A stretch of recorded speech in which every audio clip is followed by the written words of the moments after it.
ছোটবেলা থেকে ক্রাফটিং করবার অনেক শখ ছিল কানিজ ফারহিনের। সে টুকরো কাপড় জোড়া দিয়ে দিয়ে বিভিন্ন জিনিস তৈরি করতেন। বিয়ের পরে যেখানে সমস্ত মায়েদের উদ্যোক্তা জীবন বলেন বা কর্মজীবনের সমাপ্তি ঘটে, ঠিক তখনই কানিজ ফারহিন শুরু করেন তার নতুন জীবন। ক্রাফটিং এর কাজ করে তিনি তৈরি করেন নানান কিছু, এবং সন্তানের জন্মের পরে তিনি সন্তানের জন্য সুন্দর সুন্দর ড্রেস তৈরি করেন, এবং সেগুলো পরে যখন বাইরে নিয়ে যেতেন সবাই খুব প্রশংসা করত। এটা শুনে ফারহিন আরো বেশি আন্দোলিত এবং উদ্বেলিত এবং উদ্যোগী হয়ে ওঠেন।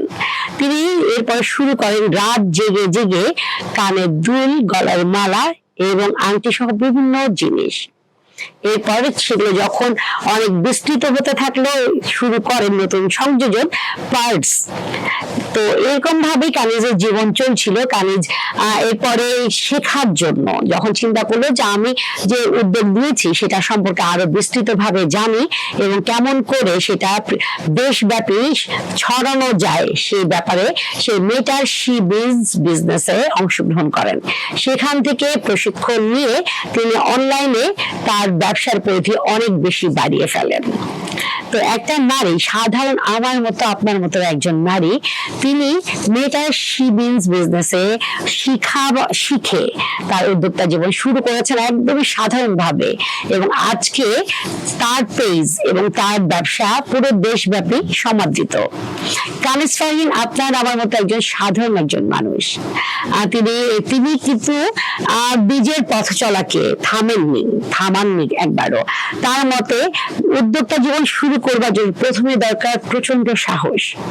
তো আমার মনে হয় যেরকম একজন সাহসী নারী আজকে আমাদের অনুষ্ঠানে আছেন, যার সম্পর্কে অনেক কথা জানবো, তার জানা অজানা পুরো তথ্য আজকে আমরা নিয়ে নিব। আজকে আমাদের অতিথি হালিমা আহমেদ আপু। তো আমরা তার ব্যাপারে কিন্তু সব সুন্দর পুরো অনুষ্ঠান জুড়ে আমাদের সঙ্গেই থাকতে হবে। শুধু দর্শক, দৈনিক কালের সমাজ এবং 21 সংবাদের রোজকারের আয়োজন নারী উদ্যোক্তার সফলতার গল্প অনুষ্ঠানে আপনাদের সবাইকে আমন্ত্রণ জানাচ্ছি। আমি রোমানা শিকদার, এবং আমার সঙ্গে আছেন সেই অতিথি আমাদের সবার প্রিয় হালিমা আহমেদ আপু। আপু আসসালামু আলাইকুম। ওয়ালাইকুম আসসালাম। কেমন আছেন? আলহামদুলিল্লাহ ভালো আছি। আচ্ছা আপু, আমি তো আপনার নাম জি আমি ভালো আছি আলহামদুলিল্লাহ। আপু, আমি তো আপনার নামটা বলেছি, আপনি আপনার নাম এবং কি কি নিয়ে কাজ করছেন আমার দর্শকদের একটু বলবেন। জি, আমি আসলে এই উদ্যোক্তা হওয়ার আগে আমি লেখাপড়া শেষ করার পরেই আমি সরকারি চাকরিতে ঢুকে যাই। 1923 সালের জুলাই মাসে আমি সেখান থেকে অবসর গ্রহণ করি চাকরি জীবন থেকে। তারপরে আমার হাজবেন্ড, আমরা দুজনেই এখন অবসরপ্রাপ্ত সরকারি কর্মকর্তা। তো আমি এখন আমার এই সময়টুকু কিভাবে কাজে লাগাবো, আমার মনের মধ্যে সবসময় একটা জিনিস কাজ করতো যে আমি বসে থাকবো না, যতক্ষণ সুস্থ আছি নিজের মনকে ভালো রাখা এবং অবসর সময়টাকে কাজে লাগানোর জন্য আমি এই উদ্যোক্তা জীবনের মানে নতুন উদ্যোগ করার জন্য উদ্যোগ নিয়েছি। আর কি কি আপনার উদ্যোগে কি কি আছে আপু? আমার উদ্যোগে বেসিক্যালি আমি নিউবর্ন বেবিদের থেকে শুরু করে 14-15 বছর বয়স পর্যন্ত ছেলে এবং মেয়ে উভয় বাচ্চাদের রেডিমেড গার্মেন্টস গুলি মেইনলি আছে। পাশাপাশি আরো কিছু নতুন ক্রিয়েটিভিটি এর জন্য হেল্পিং হ্যান্ড খুঁজছি মনে মনে। চেষ্টা করে যাচ্ছি, দেখা যাক সামনে কি হয়। আশায় থাকলাম। আচ্ছা, চমৎকার। মানে আপনি শুরু করেছেন একদম নিউবর্ন বাচ্চা থেকে 14-15 বছর বয়সী আমাদের ছেলে বাচ্চা বা মেয়ে বাচ্চা উভয়ের জন্য হচ্ছে রেডিমেড গার্মেন্টস ওয়্যার। চমৎকার। আপনার এই উদ্যোক্তা জীবন শুরু হয়েছে 2023 থেকে। জি। আচ্ছা, এই পর্যন্ত কেমন ছাড়া পেয়েছেন, কেমন হচ্ছে আপনার? মোটামুটি চলছে। আবার পাবলিক মানে ক্রেতাদের পছন্দের উপর নির্ভর করে আবার টাইম টু টাইম একটু চেঞ্জ আনতে চেষ্টা করছি। আচ্ছা আচ্ছা, আশা করি সামনে যদি আমি এফোর্ট চালিয়ে যাই তাহলে আরো ভালো সাড়া পাবো। দেশের মধ্যে থেকে আসছে, পরবর্তীতে ইচ্ছা আছে যদি নিজের মতো করে কিছু যদি করার সুযোগ আল্লাহ দান করে তাহলে লেগে থাকবো আমি যতক্ষণ আমি সুস্থ আছি আর কি। খুব ভালো বলেছেন। আপনি একটু বলবেন যে আপনার জন্ম এবং বেড়ে ওঠা কোথায়? আমার জন্ম হলো কিশোরগঞ্জ ডিস্ট্রিক্টের ভৈরব বাজার আমার নানা বাড়িতে, এবং আমার বাবা সরকারি কর্মকর্তা ছিলেন। তো সেই হিসাবে আমি ঢাকাতে বড় এবং ঢাকাতে লেখাপড়া করেছি। আচ্ছা আমার ঢাকাতেই স্কুল জীবন শুরু, এবং ঢাকা ভার্সিটি থেকে আমি অনার্স মাস্টার্স করেছি আন্তর্জাতিক সম্পর্ক বিভাগ থেকে। আচ্ছা আচ্ছা, চমৎকার। আপনি একটু বলবেন যে ধরেন আমরা হচ্ছে নারীরা যখন শুরু করে, আমরা প্রথমে শুরু করি মেয়েদের কাপড় দিয়ে, তো আপনি হচ্ছে ছেলেটা অ্যাড করলেন, মানে এই ধারণাটা আপনার কেন এলো যে আমি ছেলেদেরকে রাখবো, এটা কেন হলো?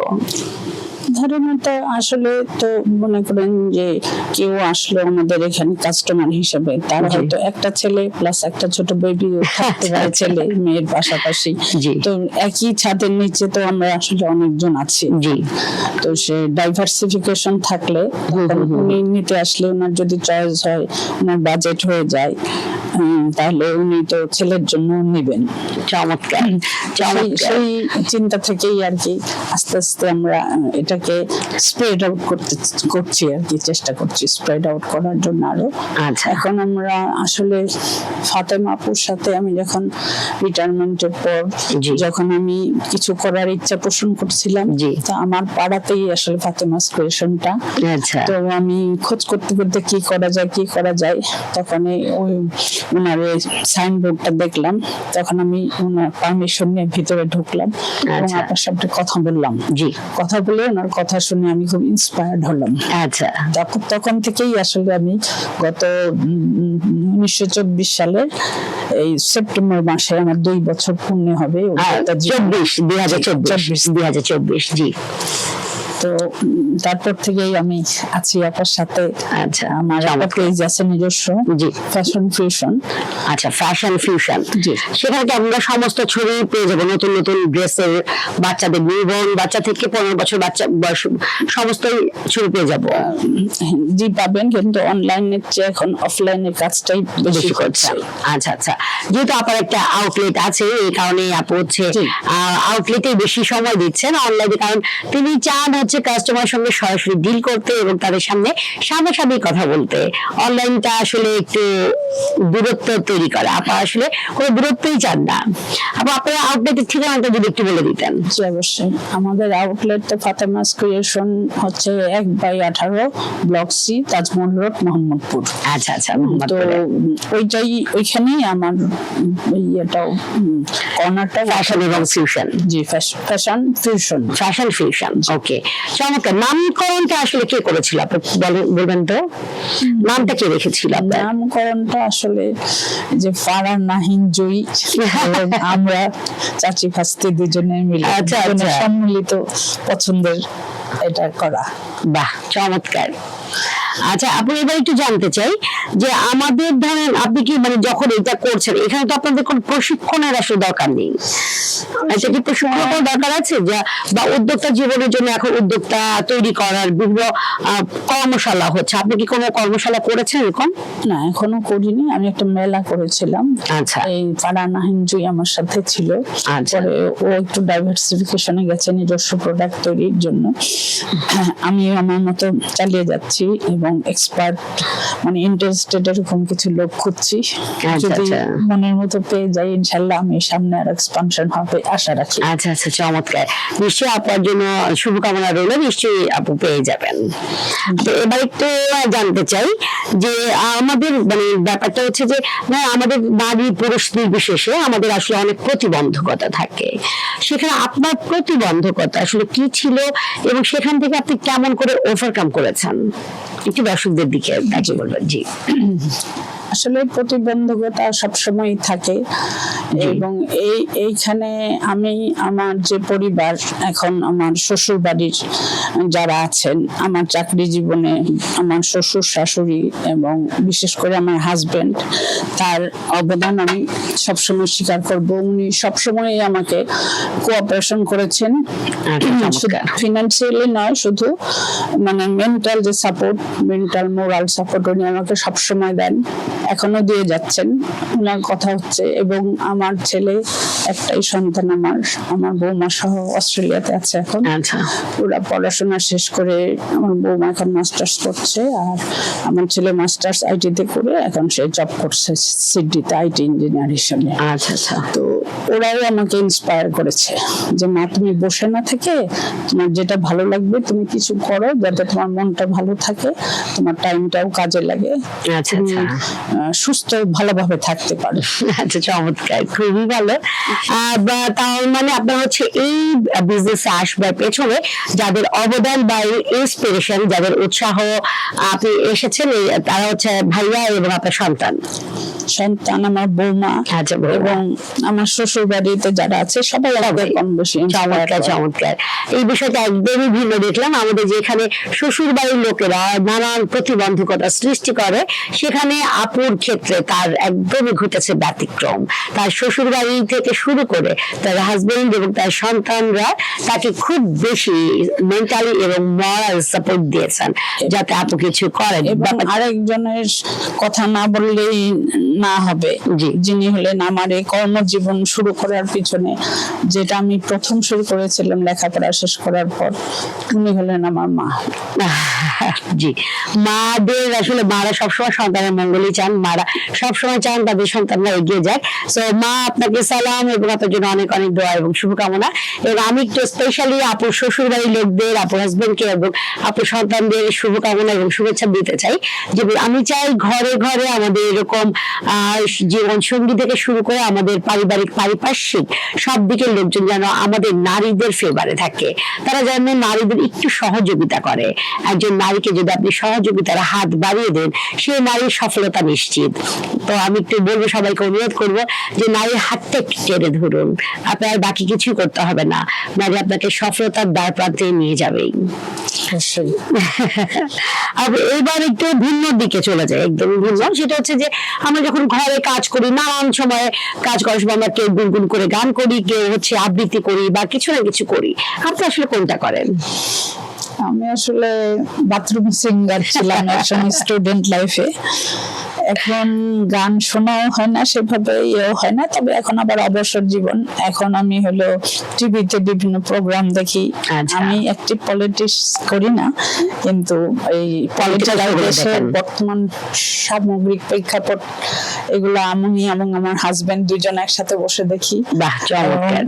মানে আমাদের আসলে বর্তমান যে অবস্থা সার্বিক, সেটা আমাদেরকে অনেক পীড়া দিচ্ছে। আসলে আমাদের যে ইয়াং জেনারেশন সামনে যারা আমাদের দেশের হাল ধরবে, তাদের তো আসলে সিকিউরিটি কতটুকু, তাদের সামনে ভবিষ্যৎ কি, এগুলো আসলে অ্যালার্মিং।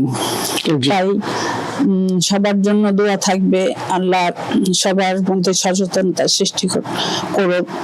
আমরা সাধারণ মানুষ যেন আমাদের ভবিষ্যৎ বংশধরের কথা চিন্তা করে হলেও আমরা যেন সবাই এগিয়ে আসি, তো ওদের জন্য আমরা একটা সুন্দর ভবিষ্যৎ দিতে পারি। এই জন্য আমরা সবাই স্বতঃস্ফূর্ত ভাবে যেন চেষ্টা করি। সবার কাছে আমার একটা আপিল থাকবে, সচেতন সমাজের সচেতন নাগরিক আমরা। আচ্ছা, চমৎকার বলেছেন। আমি একটু আপনার ব্যক্তিগত জীবনে জানতে চাচ্ছিলাম যে আপনি কি গান টান করেন, এরকম কিছু? যেটা আমরা শুনলাম টুকটাক, আমি একটু টুকটাক থেকে কিছু একটু শুনতে পারি? জি, অবশ্যই। জি, আমি বেশি গানের কথা এখন আর সেভাবে মনে পড়ে না, তো আমি দেশাত্মবোধক গান। হ্যাঁ, জি জি। ধন ধান্যে পুষ্পে ভরা আমাদের বসুন্ধরা, তার মাঝে আছে দেশের সকল দেশের সেরা, ও সে স্বপ্ন দিয়ে তৈরি সেজে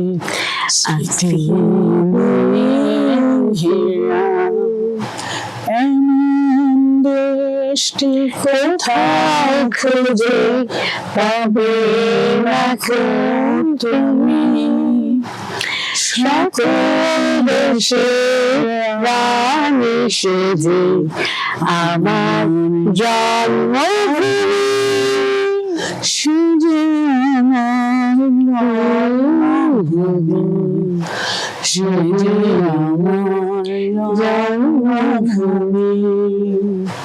বাহ, চমৎকার।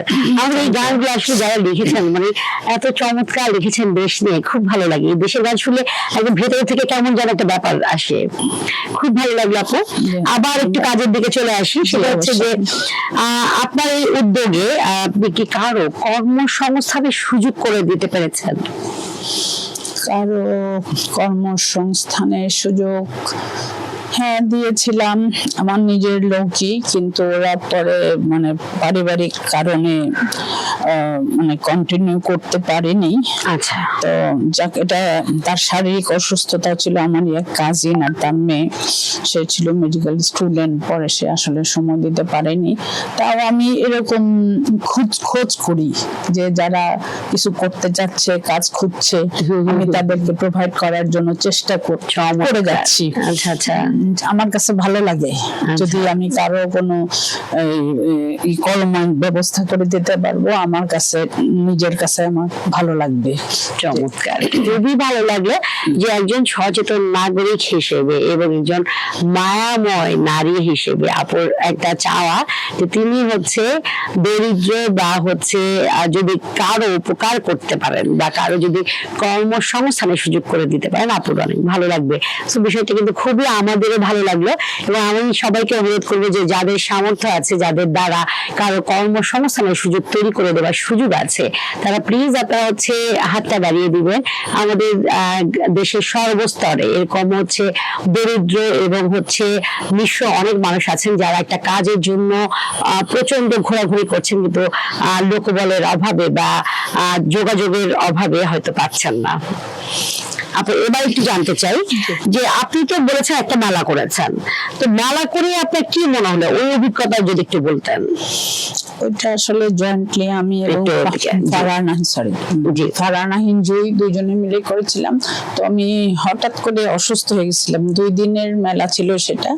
আমি ফিজিক্যালি একটু বেশ অসুস্থ হয়ে পড়েছিলাম। পরে ফারহানাহিন জুই মেলাটা চালিয়ে গেছে। আচ্ছা। তো ওটা ছিল খাবারের স্টল ছিল। জি। তো এটা ফ্রুটফুলি হয়েছে, বিক্রি খুব একটা বেনিফিটেড হয়নি, কিন্তু তারপরে ভালোই হয়েছে। সেকেন্ড দিন আমি অবশ্য ওখানে গিয়ে একটা র্যাফেল ড্রয়ের মধ্যে একটা প্রাইজও জিতে ফেলেছিলাম লাস্ট আওয়ারে। ছোট্ট একটা কাচের কেটলি, চায়ের কেটলি। তো এখন আবার যদি এরকম হয়, কোনো সুযোগ আসে, আল্লাহ যদি আবার সুযোগ করেন, তাহলে আবার হয়তো কখনো আবার অংশ নিতে পারে। আচ্ছা, চমৎকার। আচ্ছা আপু, আপনার কি মনে হয় যে নতুন উদ্যোক্তাদের জন্য বা যারা নতুন শুরু করেছেন তাদের জন্য কি মেলা করাটা জরুরি? আপনার কি মনে হয়? ইন্টারভেল দিয়ে করতে পারে, তার প্রচারের জন্য, প্রসারের জন্য, মানুষকে জানানোর জন্য যে আমাদের এখানে এই ধরনের কাজ হচ্ছে। অনেকে অনেক ধরনের সূচি শিল্প, কাঁথা শিল্প, এই ধরনের কাজের সাথে অনেকে, বিশেষ করে গ্রামের যে অনেক মানুষ কিছু কিছু জোনে, যেমন ময়মনসিংহ, কিশোরগঞ্জ, ময়মনসিংহে বেশ ভালো হাতের কাজ হয় এবং এই বুটিক্স গুলা কিন্তু ঢাকায় এসে ভালোভাবে সেল হয়, নকশি কাঁথা সহ। তারপরে আবার ওই যে এখন পাটের তৈরি জিনিস বেশ ভালো বাজার পাচ্ছে, ওই যে ম্যাক্রম যেটাকে বলে, এইসব জিনিস দিয়ে অনেক শোপিস টোপিস আমাদের পরিচিত আপা উনি এখন করে দিচ্ছেন এগুলা। তো এগুলো আমাদের শোরুমে আসছে অন্য একজন কর্নার হোল্ডারের মাধ্যমে। তো ওই ফাতিমাস ক্রিয়েশনই আসছে এবং এগুলা বেশ সাড়া পাচ্ছে। আচ্ছা। তো আসলে প্রচারে প্রসার যে একটা কথা আছে, আসলে আমাদের তো মানে এটার এক্সপানশন হইতে হবে এবং শুরু হবে সেটা হলো আমার শিকড় থেকে, আমার দেশ থেকে শুরু করে তারপরে এটা আস্তে আস্তে যখন আমার দেশের মানুষ জানতে পারবে, আমাদের যারা এক্সপোর্ট করেন এগুলা গার্মেন্টস হাউস, হাউস জি, বা জি। বাইং হাউসের যারা এখানে এক্সপোর্ট কোয়ালিটি জিনিস তৈরি জি, হয়, জি, তো সেই তাদের সাথে আমাদের এইভাবে মেলার মাধ্যমে বা বিভিন্ন এক্সিবিশনের মাধ্যমে যদি আমরা যোগাযোগ হয় ওদের সাথে, ওরাও জানতে পারবে জিনিসটা, জি। তখন আমাদের জন্য এটা বাইরে এক্সপোর্ট করতে আমাদের জন্য ইজিয়ার হবে, মোর ইজিয়ার হবে। আচ্ছা আচ্ছা, চমৎকার, খুব ভালো বলেছেন। তো আমার কাছে আপনারা নতুন যারা আছেন, নতুন পুরাতন, আমি সবাইকে বলবো যে আপনারা হচ্ছে পণ্য বুস্টিং যেটা বলে সেটার জন্য আপনাদের মেলাটা করা যেতে পারে। কারণ মেলাতে আপনার নেটওয়ার্কিং এর একটা বিষয় থাকে, আপনার হচ্ছে পণ্য সচক্ষে দেখার একটা বিষয় থাকে, ব্র্যান্ডিং যেটা বলে সেই বিষয়টাও থাকে। এরপরে আপনারা কিন্তু হচ্ছে সেখানে একদম ইনস্ট্যান্ট রিভিউ পেতে পারেন। সো মেলা করাতে যেতেই পারে। আপনি একদম শেষের দিকে একদম শেষ প্রশ্ন আপনাকে একটু করতে চাই, সেটা হচ্ছে বর্তমানে হালিমা আহমেদ যে অবস্থানে আছেন, আগামী 5 বছর পর নিজেকে কোন অবস্থানে দেখতে চান? আমি আগামী 5 বছরের পর বিভিন্ন জেলায় আমার কার্যক্রমটা যদি বিস্তৃত করতে পারি, জি। মানে কিছু কিছু জেলার জিনিস দ্রব্যের উপর, কিছু কিছু জেলায় এক একটা জেলায় এক এক ধরনের জিনিস পাওয়া যায়।